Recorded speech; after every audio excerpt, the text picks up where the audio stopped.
Assalamualaikum warahmatullahi wabarakatuh. Selamat pagi. Di sini saya Alif Manka dengan RP 05718400000133 akan mempresentasikan proposal tugas akhir saya yang sudah saya kerjakan dengan judul analisis faktor yang memengaruhi konsumen pada layanan pesan antar makanan online saat new normal di Kota Surabaya. Untuk konten hari ini itu ada 3, yaitu yang pertama pendahuluan, yang kedua tinjauan pustaka dan dasar teori, dan yang ketiga adalah metodologi. Yang pertama adalah pendahuluan. Di latar belakang yaitu perkembangan teknologi di setiap tahunnya itu kita ketahui bahwa sangat begitu pesat. Banyak perusahaan-perusahaan yang menciptakan layanan sesuai dengan permintaan pengguna, seperti online food delivery atau layanan pesan antar makanan online. Diketahui bahwa nilai segmentasi layanan pesan antar makanan online yang berada di Indonesia diperkirakan mencapai 968 juta US dollar pada tahun 2018. Untuk tingkatan pertumbuhan tahunnya sebesar 17,7% pada 2018 hingga 2022, menurut Statista. Pada tahun 2020 terjadi sebuah tragedi yang berdampak bagi seluruh dunia. Tragedi tersebut dinamakan sebagai pandemi COVID-19. WHO telah mendeklarasikan bahwa virus COVID-19 memiliki risiko yang sangat tinggi hingga menyebabkan kematian.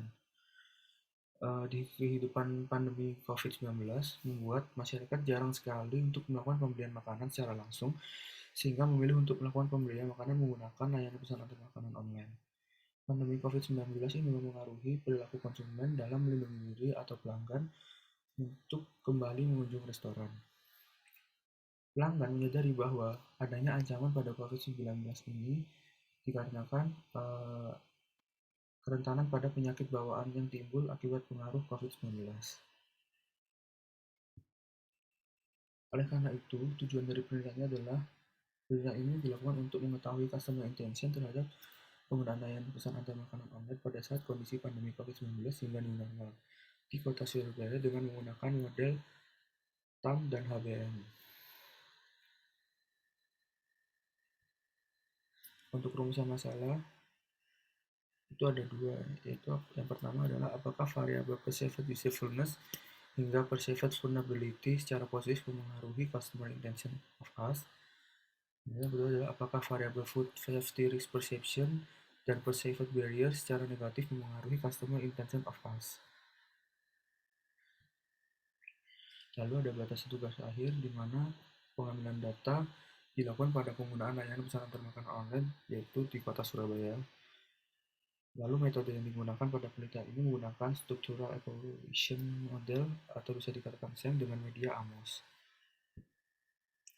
Tujuan penelitian ini yaitu mengidentifikasi hubungan antara variabel perceived usefulness hingga perceived barriers dengan customer intention of us. Manfaat dari tugas akhir ini itu ada 2, yaitu sudut pandang dari teori itu dapat menghasilkan analisis mengenai customer intention terhadap layanan pesan antar makanan online pada saat pandemi COVID hingga normal dengan menghubungkan faktor-faktor pada HBM dan TAM. Yang kedua itu sudut pandang restoran, itu dapat menghasilkan suatu strategi mengenai penjualan dan keefektifan layanan pada pesan antar makanan sehingga dapat memberikan sebuah saran dan wawasan mengenai faktor-faktor perilaku konsumen. Untuk relevansi penelitian ini di mana bulan ini mengacu pada Laboratorium Manajemen Sistem Informasi dengan mata kuliah Evaluation Audit Teknologi Informasi atau bisa dikatakan EATI. Untuk keluaran penelitian di sini saya menargetkan bahwa untuk target keluarannya yaitu dijadikan buku tugas akhir di ITS dan juga artikel jurnal yang akan masuk ke dalam jurnal sistem informasi, dan juga bisa diberikan rekomendasi mengenai analisis perilaku konsumen pada layanan pesan antar makanan online menggunakan model HBM dan TAM bagi penelitian berikutnya. Lalu ada tinjauan pustaka dan dasar teori. Untuk penelitian sebelumnya, yang pertama yaitu ada jurnal yang berjudul Investigation Consumer Attitude and Intention Toward Online Food Purchasing in Emerging Economy and Extended Term Approach. Nah, tujuan dari penelitian ini menjelaskan mengenai faktor-faktor yang mempengaruhi minat dan sikap terhadap pembelian makanan secara online. Penelitian ini menggabungkan ada dua model, yaitu teknologi PAM dan juga website trust. Kemudian ada penelitian ada jurnal yang berjudul Customer Responses to Online Food Delivery Service during COVID-19 Outbreak using Binary Logistic Regression. Penelitian ini menjelaskan mengenai dua masalah penting mengenai OFD, yaitu kesehatan orang-orang yang mengantar makanan dan kondisi kebersihan restoran. Penelitian ini tuh berlokasikan di India. Next. Ketiga yaitu faktor affecting customer attention to as online food delivery service before and during the COVID-19 pandemic. Penelitian ini memberikan gambaran pada pemodelan HBM. Penelitian ini memiliki dua studi. Yang pertama, meneliti efek moderasi pada saat pandemi dengan menghubungkan antara 6 variabel, yaitu perceived usefulness hingga trust dan juga OFT user intention. Untuk studi yang kedua, memperluas model dengan menambahkan persepsi pelanggan tentang COVID-19, persepsi severity, dan vulnerability selama pandemi. Next, yaitu yang keempat ada Fun to Fork, Ask of the Herd Belief Model to increase fresh fruit and vegetable intake among food pantry participant. Sama dengan penelitian sebelumnya, menggambarkan dengan HBM, penelitian ini menjelaskan mengenai penggunaan Fun to Fork dalam meningkatkan konsumsi buah dan sayur pada food pantry. Lalu ada Adopt Proper Food Handling Intention and Application of Herd Belief Model. Penelitian ini menjelaskan mengenai niat penanganan makanan dari konsumen untuk mengeksploitasi efek tidak langsung pada kesadaran dan kesehatan. Penelitian ini juga mengadaptasi model HBM.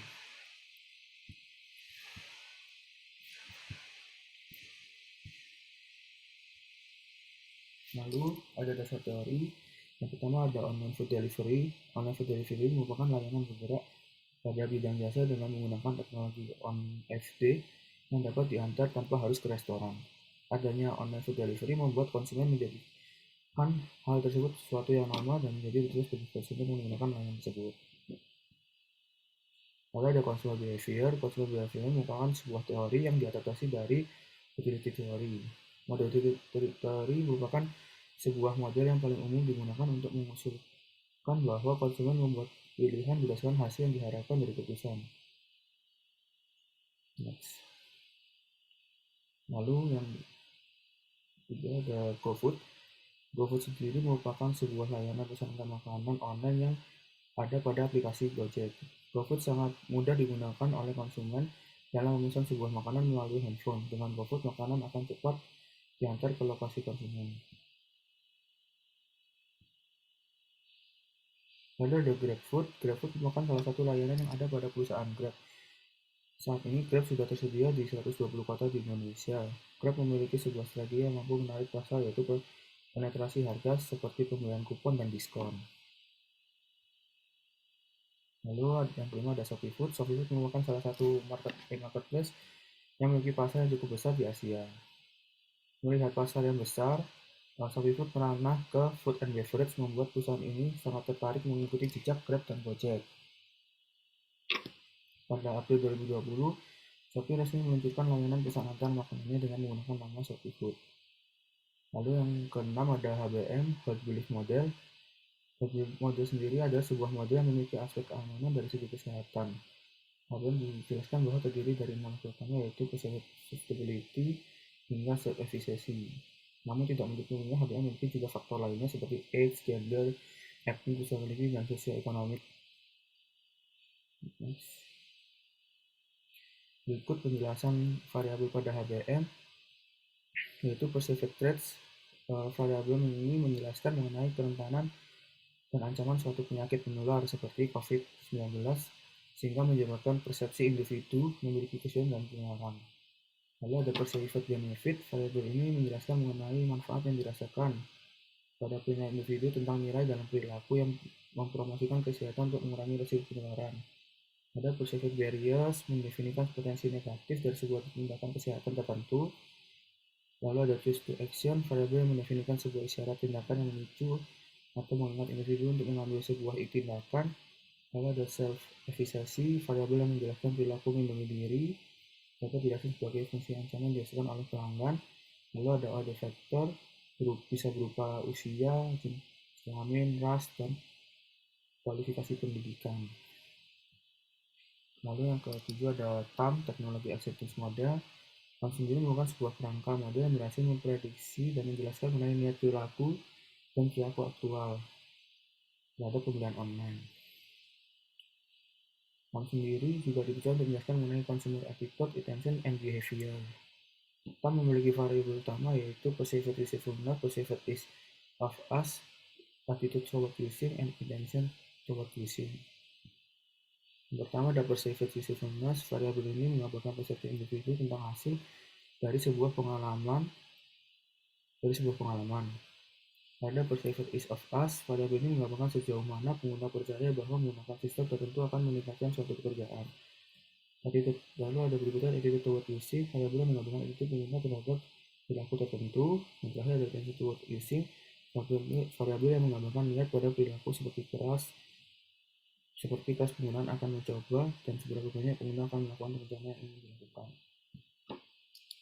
Lalu ada SEM, Structural Equation Modeling, sebuah teknik statistik deskriptif memiliki kekuatan dalam melakukan identifikasi, memperkirakan, dan menguji causal relation and observed variable dan latent variable. Lalu ada model penelitian. Penelitian ini mengacu pada penelitian sebelumnya berjudul Factor Affecting Customer Intention to Ask Online Food Delivery Service Before and During the COVID-19 Pandemic. Next. Berikut gambar model penelitian yang sudah dibuat. Berikut penjelasannya. Sini ada hipotesis. Kode hipotesis yang dibuat yaitu H1 sampai H9. Untuk keterangannya yaitu untuk H1 perceived usefulness secara positif mempengaruhi customer intention of us. H2 perceived ease of us secara positif mempengaruhi customer intention of us. Yaitu ada H3 trust secara positif mempengaruhi customer intention of us. H4 perceiving benefit secara positif mempengaruhi customer intention of us. H5 perceiving benefit secara positif mempengaruhi customer intention of us. H6 food safety risk perception secara negatif mempengaruhi customer intention of us. H7 perceived sustainability secara positif mempengaruhi customer intention of us. H8 perceived barriers secara negatif mempengaruhi customer intention of us. H9 perceived vulnerability secara positif mempengaruhi customer intention of us. Itu ada metodologi. Di sini telah untuk kegiatan yang akan dilakukan oleh peneliti dimulai dari studi literatur hingga perumusan hasil dan kesimpulan. Untuk penjelasannya bisa dijelaskan pada slide ini, yaitu yang pertama ada studi literatur. Pada tahap ini peneliti melakukan pencarian terhadap sumber seperti jurnal, buku, artikel pendukung. Lalu ada identifikasi dan perumusan masalah. Permasalahan ini dibahas. Tahap yang keempat adalah bagaimana pengaruh customer intention mengenai layanan usaha makanan pada aplikasi GoFood, ShopeeFood, dan GrabFood pada saat pandemi COVID hingga new normal di kota Surabaya. Lalu yang berikutnya ada pemilihan metode penelitian. Penelitian menetapkan metode penelitian pada ini menggunakan metode TAM dan HAMLEN. Lalu ada penelitian sampel responden kuesioner. Untuk teknik pengambilan sampel yaitu berjenis coefficient sampling.